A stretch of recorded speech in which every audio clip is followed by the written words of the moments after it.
Hey guys, so I got hold of a Toyota 86 here. This is a 2017. This is not my car, this is my friend's car. She's on vacation with her boyfriend, so they stored the car here. I decided I'm going to clean it and detail it and give it a little drive in a little bit and get some footage on it, kind of get my perspective on this car. I know there's a lot of videos on 86s, FRSs, BRZs, and this is one car that I've always really liked and I've always considered getting. In fact, I looked at that BRZ not long ago, and she's had this car probably about 3 years or 4 years now, and I know that it's pretty much problem free. I think she's done routine things like change the brakes and things like that, but for the most part it's been pretty much a workhorse, and she drives a pretty good distance every day. You know, it can be upwards to 100 miles a day, you know, just going to work. So anyway, I'm just cleaning the outside right now. I'm going to do the armor all on the wheels and get some wheel cleaner on there, vacuum it all out and clean the inside out, because right now it needs a little bit of love because she's been doing a lot of heavy commuting, and it's not too bad. It shouldn't take me too long. Then I'll reconvene here later once I have it pretty much clean, and then we'll take it for a quick ride. I noticed that the only issues with the car after all these years of her driving it are just a little bit of road nicks that she has on the front. Nothing too horrible, especially considering this is a 2017 with well over 100,000 miles. And I gotta tell you, this thing's like bulletproof. Every time she lets me use it or leaves it here, I enjoy driving it. And it's not a super fast car. You know, I've had Corvettes, Mustangs, Camaros, you know, I've had all these different muscle cars. So compared to that, this is not a bullet, but I'll tell you one thing, it handles better than almost anything I've ever driven. And that goes without saying. I mean, it just handles really well. It's like a poor man's Porsche in a way. But anyway, I'm going to finish cleaning this up. I'll vacuum it out, take it for a spin, and I'll give you my opinion. Okay, sorry it's so dark, but I finished detailing the car. It took me a little, about an hour and a half, if that. It probably didn't take that long. So let's give her a start. Now, this is my friend Teresa's car, as I mentioned before, and it is really unmolested. She's done really nothing other than a little cosmetic pieces like this little 86. I think she's a little 86 shift knob cover, and you know, just little cup holder things, nothing really major. But I like this car because it's not molested in any way. It's the way it came, and it still drives really, really nice. So we're just going to take it for a quick drive. Let's go. Backup camera works great. And I thought my Fiero was small, man. And when I put this car next to it, it's not that much bigger. That just tells you how useless the back seat is in the car. And I've been driving that SUV around for a couple years, and I'm dying to get something fun to drive. It's like, that's why when she said she was going to leave her car here, I actually kind of jumped at the chance to kind of tool around in it for a few days while she's in Las Vegas. So let's take it out, see what she can do. I'm really hungry too. I should have had dinner before I played around with the car. But anyway, let's take it for a ride. So everybody knows kind of the stats about this car. You know, it's just a 4-cylinder boxer engine, Subaru boxer engine. And you know what? I know everyone says this car is so slow, blah, blah, blah. I don't get that impression when I drive this car. As you can see, it's got plenty of pickup, and it is insanely fun to drive. As I've been looking for cars, I've got this narrowed down. You know, I wanted to get the Corvette C5, but if I can get a hold of one of these, either a Subaru BRZ or Toyota 86 that's in really good condition like this one, it would be really a tough decision, because this one is a little bit more useful because it does have somewhat of a back seat. So if you get stuck in a pinch and you need to put somebody back there, you can.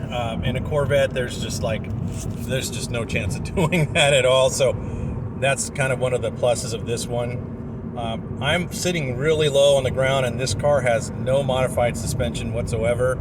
And it feels like I'm sitting on the ground, and it really feels like I'm on a rail. It just really, really drives really well. If you've never driven one of these, I would really recommend it. And I think that sometimes people discount this car because they think, oh, it doesn't have enough power. You know, it's not what I want. You know, but you would be really pleasantly surprised on how fun this car really is to drive. You know, I'm going to take it back here on some back roads a little bit by my house, and I'll show you what I mean. Now, this road is really bumpy. I did a video with my Fiero not too long ago, and I didn't even take my car down here because the road is really bumpy, but it'll be a little more forgiving in this car. So let's go. So again, it's not a muscle car by any stretch, but it drives so nice. The exhaust note on here is nice. It's not a TRD exhaust. When I was going to buy one of these, probably right after she got this car, I was looking at one that had a TRD package, TRD exhaust, and it was just enough to give it enough sound where you would think, oh, that's perfect. You know, I know guys do a lot of catback exhausts and things like that, and they can make these things really, really loud. I think all I would really look for on a car like this is just to get that purr, you know, that BRZ purr that you would hear like a WRX purr that you hear on those Subaru engines, and that's all I would want.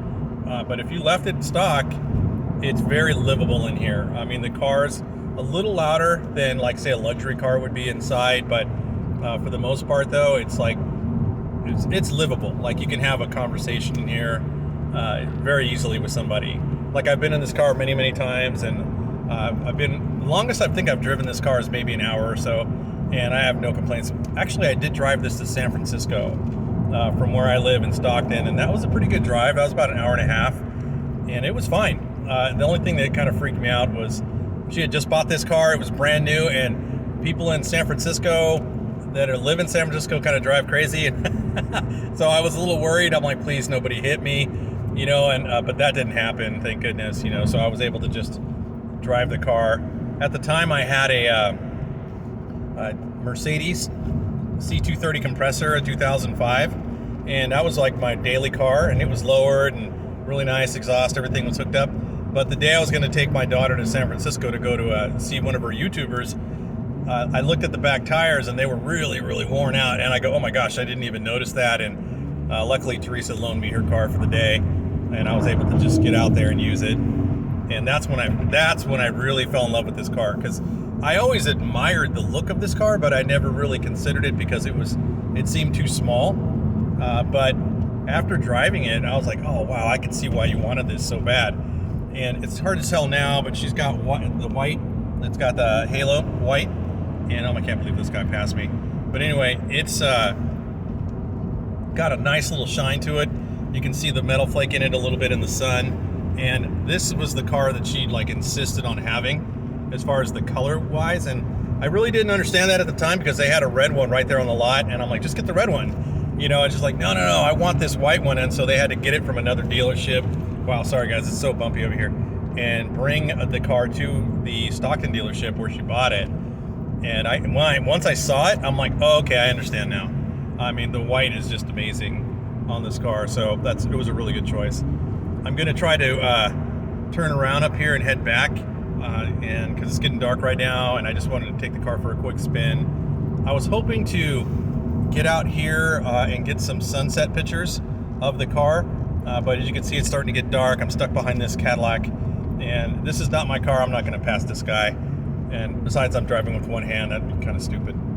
But anyway, with this vehicle, would I recommend it? Yes. There's just a few factors that go along with owning an 86. You have to accept the fact that this is a small car. You have to accept the fact that the back seat is not very usable. If it's a small child, no problem. If you're just going to drive somebody around on a short distance, it's not that big a deal. I've sat in the back. It's just not comfortable. I mean, it's not like my SUV where there's just leg room, headroom. It's okay for a short trip. I'll just put it to you that way. As far as the gas mileage is concerned, I believe it's pretty good. The only drawback on this is that you're putting in Supreme, Super. You can't put in just regular gas. You're going to have to go Super. So with the cost of gas right now, it's kind of expensive. I think she told me the other day it cost her $60 to fill the tank, and I don't know if it was how empty it was, but that's pretty much for everybody. I mean, everybody's dealing with the gas prices right now. Oh, thank God this guy's turning, so we'll slow down here. Yeah, this is not one of my favorite roads to drive, but I didn't want to just drive in traffic, so I figured I would just come out here. And this is a good spot right here. I've taken a picture of my car on this little drawbridge before, and it's actually kind of a cool spot to get some photos of the vehicle. But I don't want to stop here now in case somebody's coming, but you can see this is a great picture, a great photo op with all the water out here and everything. So let's just get over this bridge and we'll start heading back. Yeah, it's so bumpy. And you know, that's another thing, you are gonna feel the bumps. There's just no getting around that at all. You know, you're gonna feel it. I'm gonna make a U-turn right here and we're gonna head back. This is not the best example of how to enjoy this vehicle, because if you get this thing in some really windy, twisty roads, that's when you're going to really enjoy it. And if this is your car that you're going to commute in, it'll put a smile on your face. You know, every day you drive it, you're going to enjoy driving it. It's just that much fun to drive, and that's the one thing that I've always enjoyed about the car. It's just so fun to drive. And like I said, you sacrifice a little bit of power, but you know, you get all the enjoyment. You know, the only thing that I would consider next to this would be the Supra. Supra's a whole different beast, much more powerful vehicle, and probably a lot more fun to drive, but then you're talking about another 20,000 probably. I was also looking at, on another note, I was looking at the new generation of this vehicle. I think that they call it now the GR86 for Toyota, and of course there's still the BRZ. But I looked at the at first when that car came out, I was like, oh no way, this is ugly compared to this car. I just didn't like the way it looked at all, and now it has grown on me so much. I've been watching a lot of videos. I think TJ Hunt bought a couple of them, and he's been customizing one, and one got sent out. I don't know where that one went, and I think he's going to put his body kit on there or what have you.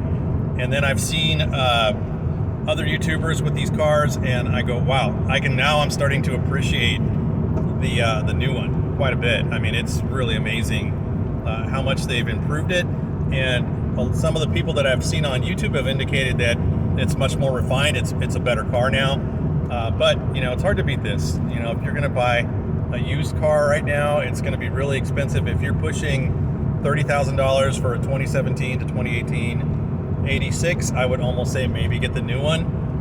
If you do get a good deal on one, and yeah, I think you would want to snatch it up.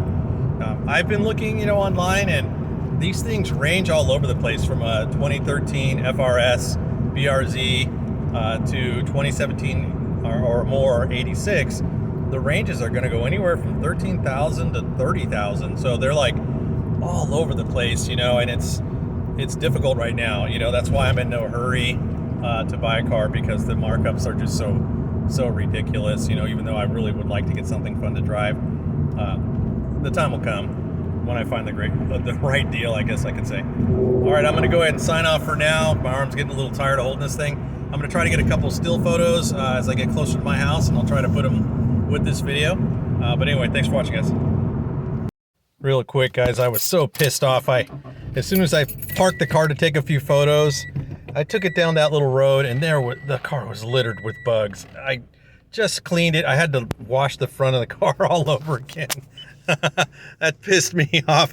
I was like, oh, you gotta be kidding me. It was just coated with bugs. It's just that time of the year, I suppose. Anyway, guys, one last thing I forgot to mention. This car is an automatic, and if you're like, hey, I need it to be a stick, I get that. I truly do, because I've had cars that are sticks, but this car has so much get up and go, even with the automatic. I mean, you still have fun driving it, and if you do need to shift, you still got the paddle shifter. So anyway, that's it, guys. Now that I'm done washing this car for the second time, I'm going to go get some dinner. See you later.